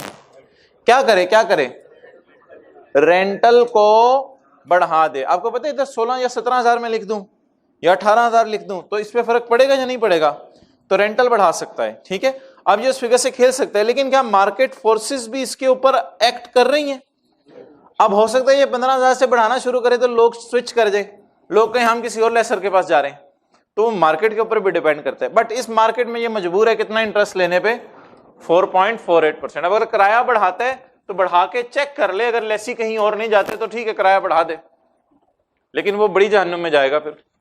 अभी तो 4.48 कम इंटरेस्ट रेट है। ओके, तो what is the interest rate charged by lessor to lessee, 4.48।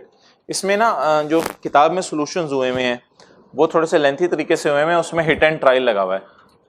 जिनको तरीका नहीं आता उनके लिए हिट एंड ट्रायल है। 8 लगा के देखो, नहीं आ रहा चलो 6 लगा के देखो, नहीं आ रहा चलो 4 लगा के देखो, जो करीब आ रहा है उसी पे गुजारा चला लो। तो हिट एंड ट्रायल पहले मैं कराता था, लेकिन अब कैलकुलेटर पे कुछ हजरात करने लग गए हैं, इसलिए ज़माना तरक्की कर गया है, तो बस अब कैलकुलेटर पे ही कोशिश करें सीखने की। ठीक है, यही भाइयों में से कोई भाई यूट्यूब पे वीडियो बना के अपलोड कर देंगे, तो वहीं से आप हजरात जो है वो देख लीजिएगा। चैनल का नाम बता दें आप हजरात जिन्होंने बनानी है, इन्हीं में से कोई बता दें, चैनल का नाम बता दें जहाँ बनानी है, और उस पर जो हेडिंग लिखेंगे वो भी बता दें। चलें कल बना के फिर बता दें, बना के बता दें। ओके, समटाइम्स ऐसा भी होता है, समटाइम्स ऐसा भी होता है कि लेसर, जरा फोकस कीजिएगा, लेसर इंटरेस्ट रेट नहीं निकालता बैलेंसिंग, वो क्या करता है इधर लगा दे, इसको लगाता है एक्स, रेंटल को रखता है एक्स। अच्छा, रेंटल को एक्स रख के ना कहता है जी मेरा दिल चाह रहा है मैं 10% वाली जहन्नुम में जाऊं, ये वो यहां रखता है 10%। अब तो कैलकुलेशन कोई मुश्किल नहीं, अब तो हर बंदा कर लेगा, अब तो ये फिगर छोड़ें, कैलकुलेशन मैं नहीं करवा रहा आपसे, एक्स। अब ये किराया जो है वो बहुत ज्यादा आएगा, 20,000, 25,000, 30,000 आएगा किराया, ठीक है। वो किराया यहां रखता है, रख के लेसी से पूछते हैं हुण बोल, कहते हैं नहीं लेसी कहते इतना किराया मैं नहीं दे सकता। फर्ज करें 22,000 आया, फिर लेसर सोचता है यार मैं ही थोड़ा कंप्रोमाइज करता हूँ, जरा रेट ही कम कर लेता हूँ, सोचते हैं लेसर मैं जरा रेट क्या कर लेता हूँ, कम कर लेता हूँ। फिर जब लेसर रेट को क्या करते हैं अपने रेट में कम करते हैं, रेट कम करके किराया दोबारा निकालते हैं, वो 20,000 पे आ जाता है। फिर लेसी से पूछते हैं 20,000 दे दे, नहीं देना, लेसर कहते हैं चल मैं फिर थोड़ा नीचे आने की कोशिश करता हूँ, चल 8% पे सोचता हूँ तुझे दे दूँ। अब लेसर 8% रेट डाल के देखते हैं, अब वैसे देखने पता नहीं क्या होने लगे, तो 18,000 किराया हो जाता है। 18,000 किराया हो जाता है तो फिर लेसी से पूछा, लेसी कहते हैं चल ठीक है यार अब मान जाता हूं मैं। तो it depends upon lessor, lessor के हाथ में इंटरेस्ट रेट भी है और लेसर के हाथ में रेंटल भी है। अब लेसर इंटरेस्ट रेट सोच के रेंटल निकाल ले या रेंटल सोच के इंटरेस्ट रेट निकाल ले, इसकी मर्जी है, लेकिन आमतौर पे लेसर क्या करते हैं, पहले क्या सोचते हैं, रेट, उसके बाद। लेकिन कई दफा मार्केट नॉर्म्स ऐसी होती हैं कि रेंटल में मजबूर होते हैं लेसर कि रेंटल तो इतना चार्ज करना ही करना है, 15,000 से ऊपर 1 रुपया नहीं ले सकते, क्योंकि मार्केट में जो है वो 15,000 पे बड़े लोग दे रहे हैं। तो ऐसी सूरत में फिर लेसर यहां 15,000 रखते हैं, इंटरेस्ट रेट छुपा हुआ मालूम कर लेता है। अच्छा, अब बताएं क्या आज के सवाल में हमने interest rate implicit in the lease मालूम किया है? जो छुपा हुआ था लीज में, कहीं बीच में जाके छुपा हुआ था, कितना रेट छुपा हुआ था जो हमें सवाल से पता नहीं चल रहा था, 4.4। लेसर ने मोटा मोटा डेटा दिया, आपने उसे क्या बता दिया, इंटरेस्ट रेट ये है, ठीक है। अच्छा, आप बताएं ये रेट लेसर को पता होगा या लेसी को भी पता होगा? हो सकता है लेसर ने यूजीआरवी की फिगर लेसी से छुपाई हो सकता है लेसर ने आईडीसी की फिगर लेसी से छुपाई हो। अगर एसेट कोई ऐसा है जो मार्केट में आमतौर पे नहीं मिलता, तो हो सकता है एसेट की प्राइस भी लेसर ने छुपाई हो लेसी से। तो जब ये सारी चीजें हिडन होती हैं लेसी के सामने, तो लेसी को कभी कभी interest rate implicit in the lease पता होता है, कभी कभी लेसी को interest rate implicit in the lease बोले बोले बोले नहीं पता होता। अब ये दो बातें अलग अलग हैं, बड़ी गौर से सुननी है। लेसर अमोर्टाइजेशन शेड्यूल बनाता है interest rate implicit in the lease पे 4.48%, लेकिन lessee amortisation schedule interest rate implicit in the lease पे बनाने की कोशिश करता है। प्रेफरेबल है कि लेसर से गप्पे शप्पे मार के नेगोशिएट करके किसी तरह पूछे यार बता दे तेरा रेट क्या चल रहा है, ये इंटरेस्ट रेट इस वक्त क्या है इस लीज का। अगर लेसर लेसी को बता दे, या अगर पास पेपरों की बात करें, अगर पेपर में गिवन हो, अगर पेपर में लेसी का सवाल हो और गिवन हो कि इंटरेस्ट रेट छुपा हुआ लीज में ये है, वो लेसी को पता नहीं हो सकता, लेसी ये फार्मूला लगा नहीं सकता, लेसी को बहुत सी चीजें नहीं पता होती, ये फार्मूला लगाता लेसर ही है। फिर लेसर लेसी की दोस्ती होती है तो लेसर लेसी को बता देता है भाई रेट इतना है। और अगर लेसी को लेसर का रेट नहीं पता तो फिर लेसी अपना रेट लगाता है। अब वो रेट क्या है, उसका मुश्किल सा नाम है इंक्रीमेंटल बोरोइंग रेट। बोले वो कैसे निकलता है, वो कैसे निकलता है वो सुन लें। लेसी क्या करता है, लेसी सोचता है लेसी सोचता है, ये बड़ा सिंपल है, ये आपके सिलेबस में नहीं है इसका निकालना भी। लेसी सोचता, ओ भाई लेसी सोचता है इस वक्त मैंने एक बैंक से लोन लिया हुआ है, उसको मैं दे रहा हूं 12%, फिर एक और बैंक से लोन लिया हुआ है 6 महीने बाद, उसको मैं दे रहा हूंगा बोले 15%। क्यों? एक बार याद रखिएगा, जब भी आप एक लोन लेते हैं फिर उस पर दूसरा लोन और ले लेते हैं तो फिर ये नहीं होता कि आपको डिस्काउंट मिलता है। ये लोन की ट्रांजैक्शन इस तरह नहीं होती कि आपने एक दफा लोन लिया, दूसरी दफा जाके लोन लिया, आपको जो है वो डिस्काउंट मिलेगा। इस पे ज्यादा रेट देना पड़ता है क्योंकि रिस्की आप हो गए हैं, पिछला लोन अभी उतरा नहीं, अगला लोन लेने को तैयार हैं, तो लोग कहते हैं your business is very risky, इसलिए हम अगर आपको इंटरेस्ट देंगे तो 15% पे देंगे। आपने लोन नंबर 3 लिया बाजार से जाके, आपको मिला ही नहीं, चलें छोड़ें। अब आप जाते हैं लेसर के पास और एसेट लीज पे लेते हैं। आपने कहा मुझे लोन तो मिल नहीं रहा, तो मैं क्या कर लूं, एसेट लीज पे ले लूं। जब आप एसेट लीज पे लेने गए तो उस वक्त आपको लेसर का रेट नहीं पता चला। अब अगर आपको लेसर का रेट नहीं पता चला तो स्टैंडर्ड कहता है अब आप बता दो इंक्रीमेंटल बोरोइंग पे क्या रेट बनता है। आपने कहा मेरे ख्याल से 17-18 से कम पे तो कोई मानेगा नहीं, तो it is called as incremental borrowing rate. What is original borrowing? 12%। Extra borrowing, again borrowing अगर करें तो रेट बढ़ना है कम होना है। अब इन एनी केस लेसी 15% से कम रेट यूज ना करे, 15% से ज्यादा यूज करे, क्योंकि ये नेचुरल बात है कि अगर बोरोइंग एक्स्ट्रा होगी तो रेट भी एक्स्ट्रा देना पड़ेगा। अब लेसर के बारे में रूल बता दें, लेसर कौन सा रेट यूज करता है? ना लेसर लेसर लेसर लेसर को तो सारा डेटा पता है, इसमें से एक फिगर भी लेसर के सामने छुपी हुई नहीं। ये फॉर्मूला किसका है प्लीज? लेसर का। ये फॉर्मूला किसका है? लेसर का। ऊपर लिखें फॉर्मूला ऑफ लेसर, ये लेसर का फॉर्मूला है। लेसी को ये सारी बातें नहीं पता होती, कई दफा लेसी को एसेट की फेयर वैल्यू तक नहीं पता होती। जी लेसर की जिम्मेदारी बताएं जी, लेसर किस पे अमोर्टाइजेशन शेड्यूल बनाए? छुपा हुआ जो रेट है, छुपा हुआ रेट निकालने का क्या तरीका है? फॉर्मूला लगाएं। फॉर्मूला क्या है? Fair value plus IDC plus lease payment plus UGRV. ये फॉर्मूला लगा के जो रेट निकले डेट इज कॉल्ड एज छुपा हुआ रेट इन द लीज। वो जो छुपा हुआ रेट इन द लीज है ये निकालना किसकी जिम्मेदारी है? लेसर की। फिर अमोर्टाइजेशन शेड्यूल भी इस पे बनाना किसकी जिम्मेदारी है? लेसर की। बट अगर ये रेट लेसी को पता ना हो तो लेसी कोशिश करे ये रेट पता चलाने की, अगर पता चल जाए तो फिर क्या करे? इंप्लिसिट रेट यूज कर ले। और अगर नहीं पता और अगर सवाल में लेसी का सवाल है दोनों रेट गिवन है, कौन सा यूज करेंगे? इंप्लिसिट। इंप्लिसिट अनलेस के सवाल कह दें इंप्लिसिट उसको पता ही नहीं, और अगर पता हो तो बहुत अच्छी बात है। तो बेंचमार्क का लफ्ज पता नहीं आपने कभी अपनी पढ़ाई में पढ़ा हो या ना पढ़ा हो, कहां पढ़ा हुआ है? टेक्स्ट में पढ़ा हुआ है। तो बेंचमार्क बेहतरीन ट्रीटमेंट क्या है कि लेसी कौन सा रेट यूज करे? इंप्लिसिट। इंप्लिसिट रेट, इंप्लिसिट छुपा हुआ रेट। अगर ना पता चले तो सोचे कि अगर मैं आज बोरोइंग करता हूं तो किस रेट पे मुझे मिलता है। पढ़ेंगे interest rate implicit in the lease. पहले इसकी डेफिनेशन पढ़ लेते हैं। 4.48 जो मैंने निकाला है, ये 8% को इग्नोर कर दें, यहां 15,000 लिखा हुआ था, यहां x था, यहां 4.48 है। The interest rate implicit in the lease is the interest rate that causes the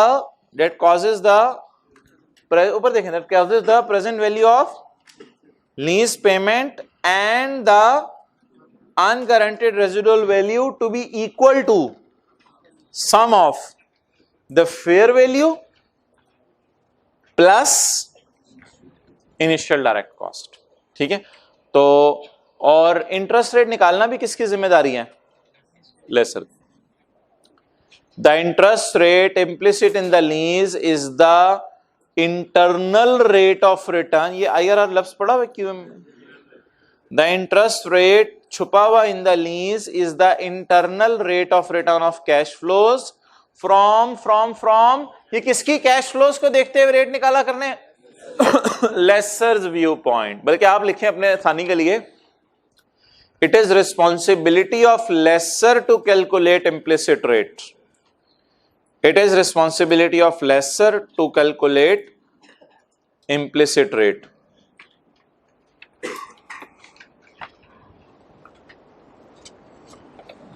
Lessor always prepare schedule on implicit rate.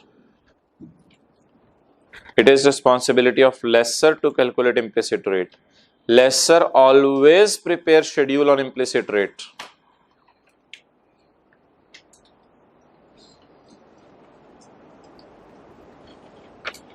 नीचे क्या लिखा है? Laces incremental borrowing rate. Incremental कौन सी बोरोइंग होती है? पुरानी, ओल्ड या एक्स्ट्रा अगर करनी है? एक्स्ट्रा। इंक्रीमेंटल से मुराद extra. Lessee's extra borrowing rate. छोड़ें इसकी डेफिनेशन, क्या मेरा नहीं ख्याल आपको पढ़ने की जरूरत है, जरा नोट में आ जाए पहले। Note, the lease payment shall be discounted using the interest rate implicit in the lease. बल्कि लिखें नोट के साथ बेहतर करके, note for lessee, note for lessee. नहीं, नोट के NOTE के आगे लिखो, NOTE के आगे लिखो। सफा पलटो, पेज 1 पे हो। नहीं, बाकियों को नहीं कह रहा, इनको कह रहा हूं। पेज 1 पे ये नहीं थे। NOTE ढूंढो, ये नोट, ये नोट NOTE लिखा हुआ, इसके आगे लिखो for lessee, note for lessee. जी भाई, लेसी के लिए एक बात सुन लें, the lease payment should be discounted using the interest rate implicit in the lease if that rate can be readily determined. If rate cannot be readily determined, the lessee shall use the lessee's, बोले incremental borrowing rate. Incremental borrowing क्या होती है? Old, existing या new? New. The rate at which Lesi can borrow the extra funds, जिस पे Lesi extra funds बोरो कर सकते हैं, वो प्रीवियस रेट से हमेशा ज्यादा होगा। ओके, तो लेसर हमेशा कौन सा रेट यूज करे? Implicit rate. अगर लेसी को लेसर का रेट पता हो, अगर ना पता हो, okay, interest rate implicit in the lease हो गया। लेसिस इंक्रीमेंटल बोरोइंग रेट की डेफिनेशन पढ़ लें। Incremental borrowing rate of interest is the rate of interest that lessee would have to pay. ये 17 पे कर रहे या पे करना पड़ेगा? अगर अलग अलग लोन लेगा, करना पड़ेगा। That lessee would have to pay to borrow over a similar term. Similar term का मतलब अगर 5 साल की लीज है तो 5 साल का लोन कितने के लिए मिलता है? Over a similar term and with a similar security. Security भी सेम रखवानी पड़े, जेवर वगैरह। द फंड्स बोरो करने हैं नेसेसरी, जो कि जरूरी हैं, to obtain an asset of a similar value to right of use. और वो लोन भी कितनी अमाउंट का हो? तकरीबन जितनी किसकी वैल्यू है? राइट ऑफ यूज की। इन अ सिमिलर इकोनॉमिक एनवायरमेंट, जो इकोनॉमिक एनवायरमेंट उस शहर की चल रही है, उसी के मुताबिक उस एनवायरमेंट में कितने का मिल रहा है लोन। तो 3-4 एहतियातें उसने क्या बताई इस रेट से इस रेट पे जाने के लिए। ये रेट उस लोन का हो जिसकी लीज टर्म हमारी लीज से मिलती जुलती हो। ये रेट उस लोन का हो जिस लोन की इकोनॉमिक एनवायरनमेंट भी सेम हो। ये रेट उस लोन का हो जिस लोन की अमाउंट भी हमारी राइट ऑफ यूज की तकरीबन अमाउंट से मिलती जुलती हो। तो सेम कैरेक्टरिस्टिक्स ढूंढ के आपने देखना है कि कितने का मुझे लोन मिल रहा है। जितने का लोन मिल रहा है उसी रेट के ऊपर आपने फिर अपनी प्रेजेंट फिगर्स को डिस्काउंट कर लेना है। बट ये डेफिनेशन थोड़ी सी टफ थी, इसको छोड़े, ये आपके स्कोप में नहीं होगी। तो बस 2 बातें ये बतानी थी आपको।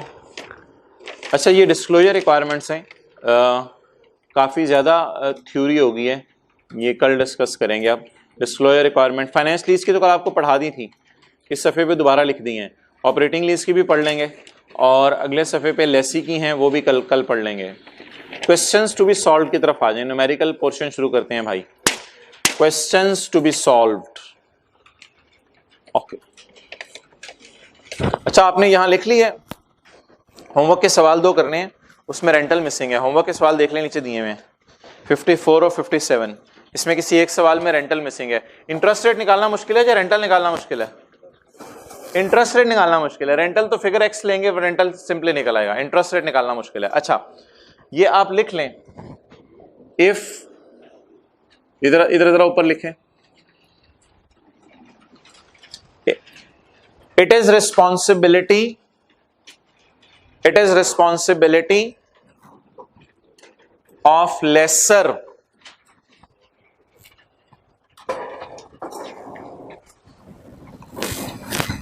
ये बहुत इंपॉर्टेंट नोट लिखवाया जा रहा है. It is responsibility of lessor to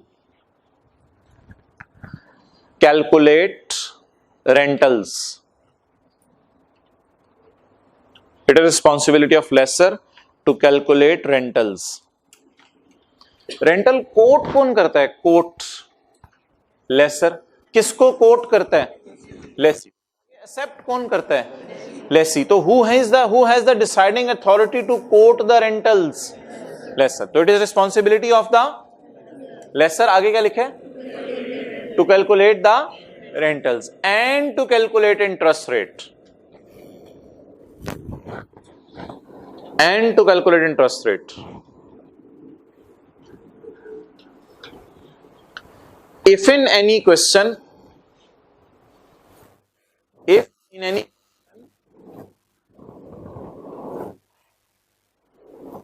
rental or interest rate is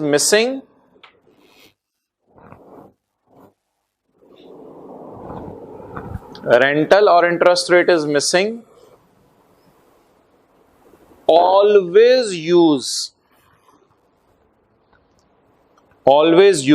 following formula.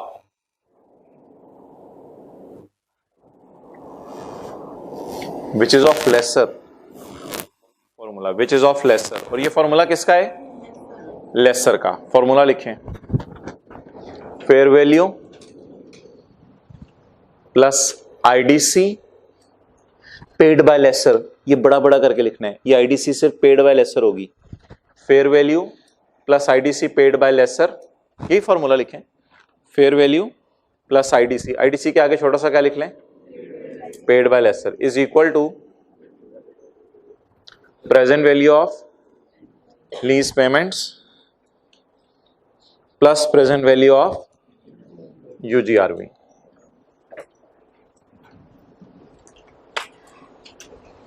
अच्छा, आखिरी और इंटरेस्टिंग बात, पेपर में सवाल आया कि pass the journal entries in the books of lessor. Pass the journal entries in the books of lessor और rental missing था. अब आप क्या करेंगे? कौन सा डेटा लेकर रेंटल निकालेंगे? ये वाला सारा डेटा लेंगे और रेंटल निकाल देंगे. अच्छा, पेपर में सवाल आया रेंटल मिसिंग थे, लेकिन सवाल की रिक्वायरमेंट थी लेसी का सवाल करें. अब कौन सा फॉर्मूला यूज करेंगे रेंटल निकालने के लिए? स्टिल यही वाला. व्हाई? बिकॉज रेंटल निकालना किसकी जिम्मेदारी है? अब आपने तो अपनी अंडरस्टैंडिंग बनाई हुई है, लेसी के सवाल में यूजीआरवी इग्नोर करनी है, लेकिन सवाल होगा लेसी का.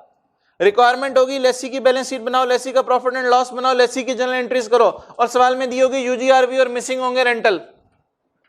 अब आप क्या करेंगे? अब आप क्या करेंगे? अब आप दो स्टेप करेंगे. Step 1, I will calculate the rental using the formula of lessor. It is my rental. ये रेंटल निकल आया. Now I will start solving the question of lessee. अब मैं लेसी का सवाल सॉल्व करना शुरू करूंगा. तो इस बात को लिख लें. Even if the question is only of lessee,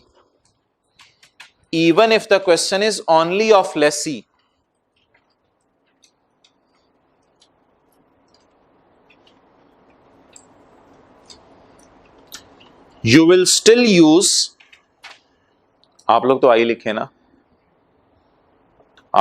लिखे ना, मैं आपको यू कह रहा हूं. अच्छा, you will still use lesser's formula to calculate rental if they are missing.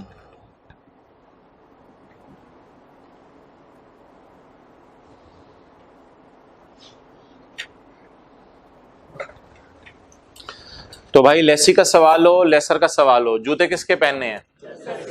क्या निकालने के लिए? रेंटल निकालने के लिए. ये देखते हैं जरा सैटरडे को टेस्ट में आप क्या करते हैं. अच्छा भाई, आई कैप की किताब में कुछ एमसीक्यूज हैं, 2-3 क्वेश्चंस टू बी सॉल्व में आ गए आप। क्वेश्चंस टू बी सॉल्व, इसमें प्रैक्टिस का कौन सा क्वेश्चन है ये हमने कर लिया। क्वेश्चन बैंक का क्वेश्चन 5, ये आई कैप की वेबसाइट से जाके क्वेश्चन बैंक डाउनलोड करेंगे या हमारी किताब के एंड पे अवेलेबल है? किताब के एंड पे अवेलेबल है। तो ये क्वेश्चन बैंक के क्वेश्चन 5 का मतलब कभी भी ये नहीं हुआ करेगा आई कैप की वेबसाइट पे जाके डाउनलोड करें, उसकी नंबरिंग कुछ और होगी, ये हमारी किताब की नंबरिंग हुआ करेगी। ओके, तो ये अब करने का आज टाइम नहीं बचेगा। और तीसरे नंबर पे हमने सॉल्व करना था एमसीक्यू एज बिलो। एमसीक्यू ये जो नीचे आ रहा है इसको, ये क्वेश्चन बैंक का क्वेश्चन 5 ना आपने घर में ट्राई करना है, जरा होमवर्क में ट्राई कीजिएगा। बिल्कुल डिफरेंट पैटर्न है सवाल का, बिल्कुल नई चीज़ है, लेकिन आप ट्राई कीजिएगा अकल की बुनियाद पे आप सॉल्व कर सकते हैं या नहीं। और इसकी 5 रिक्वायरमेंट्स हैं। पास में तजर्बा ये रहा है कि लोग 4 रिक्वायरमेंट्स खुद सॉल्व कराते हैं, लेकिन सवाल का पैटर्न ही बिल्कुल डिफरेंट है, कभी चीज़ देखी नहीं हुई वो लोगों ने, लेकिन उम्मीद है कि आप सॉल्व कर लेंगे। थ्योरेटिकल सवाल है, 3-4 मिनट आपके लगेंगे। क्वेश्चन बैंक का क्वेश्चन 5 आप कल करके लाएंगे, मस्ट लिख लें, मस्ट करके लाना है। इसको फिर कल डिस्कस करेंगे, मेरे ख्याल से 2-3 मिनट में डिस्कस हो जाएगा। एमसीक्यू करते हैं जी नीचे वाला। मैं चाह रहा हूं कल की एंट्री रिवाइज हो जाए, कल की एंट्री रिवाइज हो जाए जी। अब रिलैक्स हो जाएं बस। आज आपको लगे आप मार्केट में पहुंच गए हैं, ये वो कह रहा है, वो ये कह रहा है, ये रेंटल कह रहा है, वो कह रहा है रेट बढ़ाओ, ये कह रहा है रेंटल कम करो। ओके, क्यों कह रहे हैं ये पहले दिन हो जानी चाहिए थी बातें, ताकि पहले दिन ही बच्चे चले जाते। ओके, बातों की समरी क्या है? लेसर ने अपना रेट यूज करना है छुपा हुआ, लेसी ने उसका रेट यूज करना है, ना पता चले तो इंक्रीमेंट। बस बातों की ये समरी है। और दूसरा, रेंटल जब भी सवाल में मिसिंग हो, फॉर्मूला किसका लगाना है? लेसर का। सब भूल जाए बाकी जो पढ़े आज। ओके, नेक्स्ट बता दें क्या क्या चीजें आती थी जी। नंबर 1 2 1 2 3 4 बोले।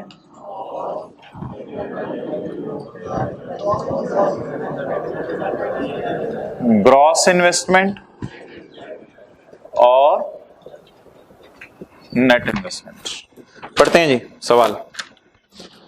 कामिल limited is engaged in the manufacturing of plants. Kamil limited is engaged in the manufacturing of plants. The following data relates to an asset leased out by company. मेरे भाई हमें कैसे पता चला करेगा ये सवाल लेसी का या लेसर का है? मैं आपको ये बात लिख के दे रहा हूं कि इस लाइन से बिल्कुल पता नहीं चल रहा Kamil limited is engaged in the manufacturing of plants.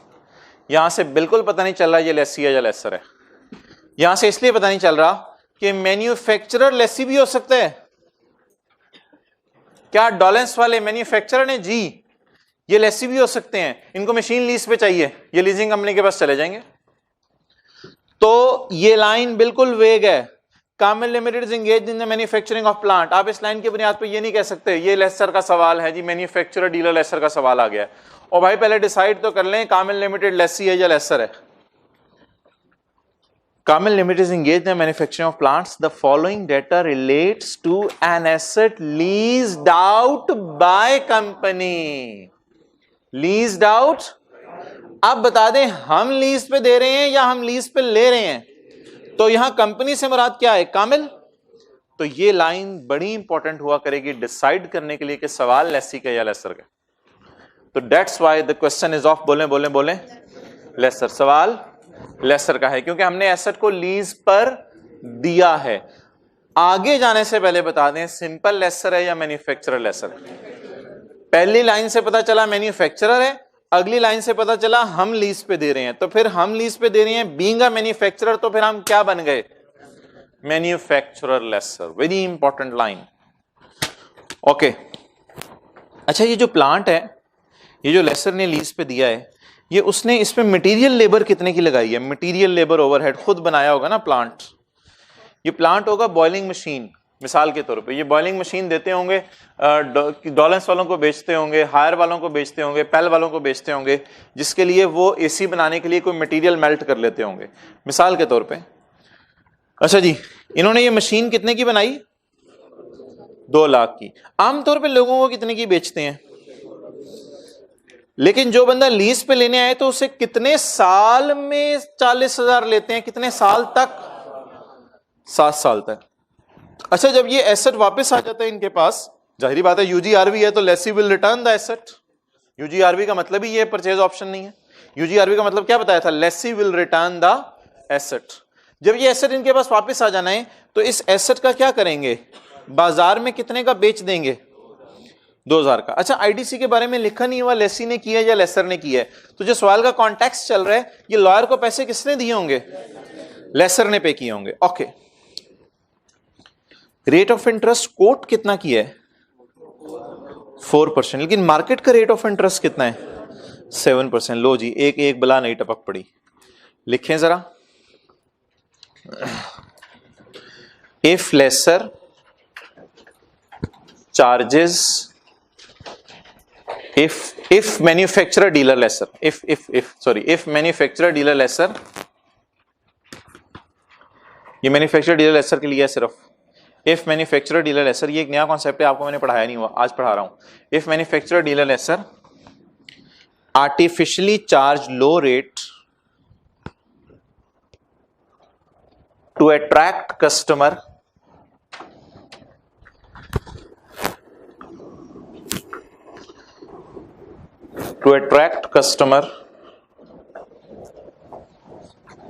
then ignore this low rate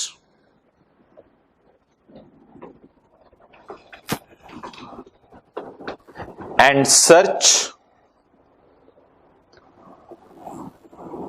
दीवानावार for and search दीवानावार, दीवानावार यानी पागलों की तरह ढूंढे, and search दीवानावार for, किसी ने नहीं देखना घर में ये सफा, आपको परेशान लिख लें। देख भी लिया तो ये सफा नहीं देखना, देख भी लिया तो क्या हो जाएगा? एंड सर्च दीवानावार फॉर मार्केट इंटरेस्ट रेट। किस रेट को ढूंढे? मार्केट इंटरेस्ट रेट को।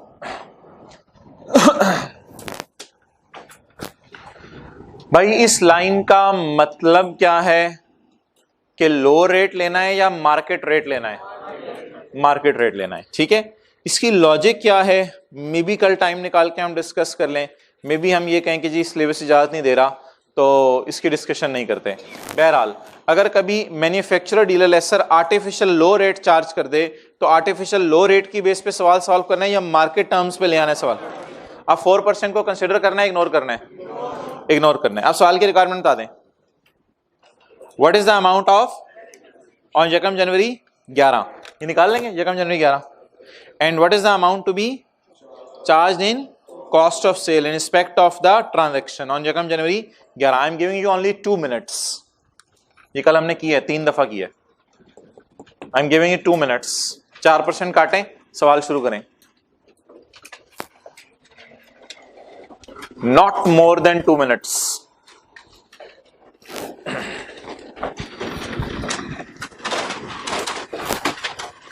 मेरा मशवरा है बेशक जनरल एंट्री कर दें, पहली वाली जनरल एंट्री कर दें। Lease receivable, debit, cost of sale.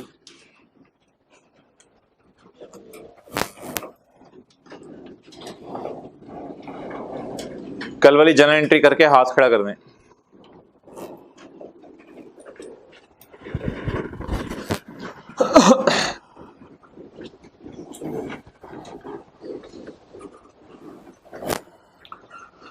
कल आपने याद करना है, आपको मैंने बताना है कि टेस्ट को कैसे सॉल्व करना है, टेस्ट में सवालों को कैसे देखना है पहले।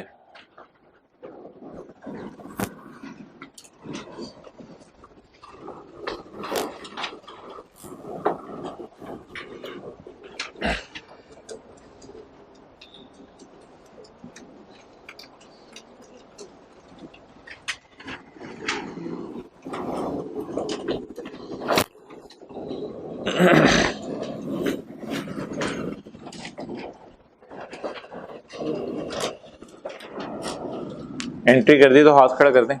1 2, सिंपल सी है, जल्दी करें।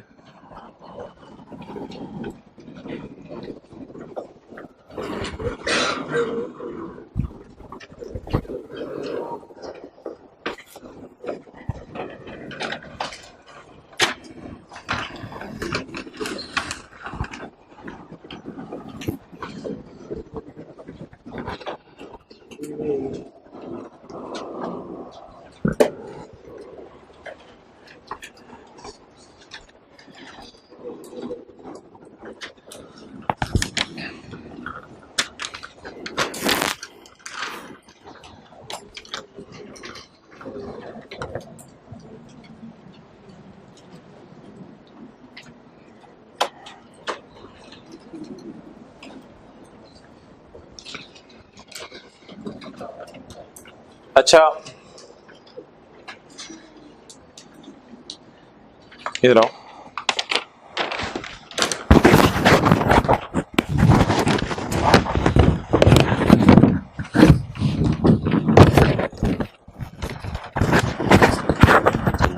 नीडल बेहतर है, पूछो किसी से उधर फैकल्टी रूम में, टीयर रूम में। सफा दे दें, इनको भी दे दें, इनको भी दे दें, हाथ खड़ा कर दें, इनको इनको इनको इनको इनको। ओके, अच्छा सवाल से ना बातें किया करें, सवाल तो सॉल्व होते रहते हैं। पिछली रो में पढ़ें ये सवाल दोबारा, 1 मिनट दे दें आप मुझे बस, ठीक है आप कर लेंगे, कोई मसला नहीं। पढ़ें, Kamil limited is engage in the manufacturing of plants. अभी मुझे पता नहीं चल रहा कि ये लेसी का सवाल है या लेसर का सवाल है, इस तरह बातें किया करें अपने से। चुप रहे ना, सवाल में पढ़ रहा हूँ प्लीज, सबसे ज्यादा इंपॉर्टेंट चीज हो रही है। The following data relates to an asset, बस कर दें, the following data relates to an asset leased out by company. अच्छा हमने लीज पे दिया है और पहले लिख दिया कि हम मैन्युफैक्चरर हैं, तो हम मैन्युफैक्चरर होते हुए लीज पे दे रहे हैं, इसका मतलब है लेसर का सवाल है। और मैन्युफैक्चरर लेसर का सवाल है, इसका मतलब है इसकी तो फैक्ट्री भी होगी, इसने तो मजदूर भी लगाए होंगे, फिर इसकी चीजें बिकती नहीं होंगी, तो इसने सोचा होगा कि किस्तों पे दे दूं जल्दी बिक जाएंगी, ये सारा सोच के आगे चले। अच्छा इसने मजदूरों को पैसे लगा लगू के सब कुछ 2 लाख रुपए की चीज बनाई। अच्छा जो बंदा पैसे ले आता है उसको 2,40,000 की बेच देता है, जो पैसे नहीं लाता उसे कहता है कि तुम्हें 7 साल में पैसे लूंगा 40-40 हजार करके, और जब एसेट इसके पास वापस आ जाता है 7वें साल के एंड पे, तो बाजार में जाके इसको 2,000 मिल जाते हैं। अच्छा इसने लॉयर को फीस दी है, आईडीसी को एक्सपेंस में डालना है, डीलर मैन्युफैक्चरर लेसर में, कल बताया था, याद है याद है याद है याद है याद है, एक्सपेंस में डालना है। इधर तो वैसे ही कहीं नहीं आनी आईडीसी, ठीक है। कितने लोगों ने पहली एंट्री में कैश क्रेडिट कर दिया गलती से, इसको एक्सपेंस में डालना है।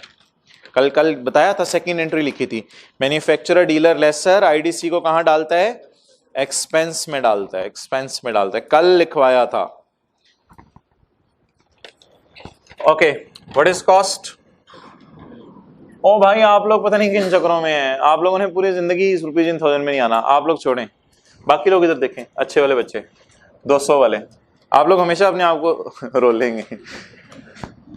किस पागल ने कहा है कि अच्छा 240। ओके ग्रॉस इन्वेस्टमेंट,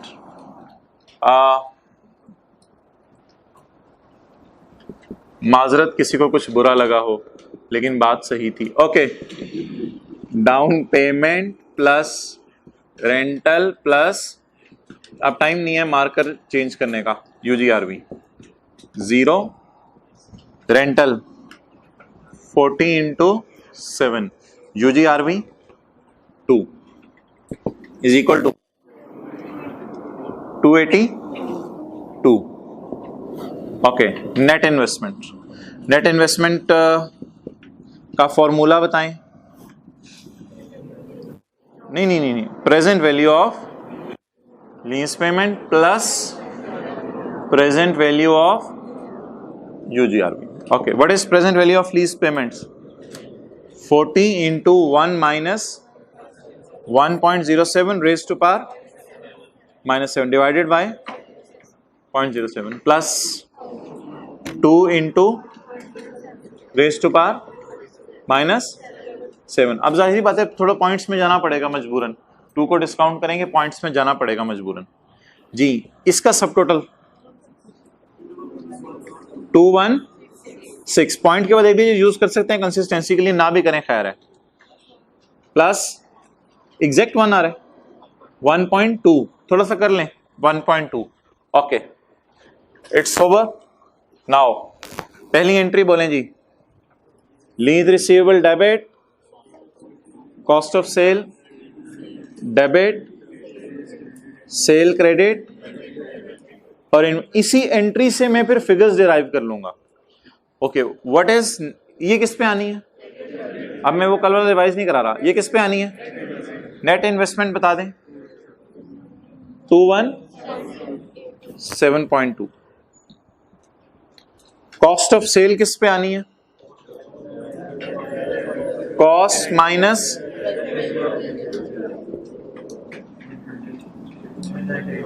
198.2, 7.5 कैसे हो? 200 माइनस 1.2 19.8 कैसे हो सकते हैं? कैलकुलेटर ऑन करो, ऑन का बटन दबा, 200 माइनस 1.2 कर सकते हैं। कॉस्ट ऑफ सेल 198.8, बहुत जल्दी आप लोगों को।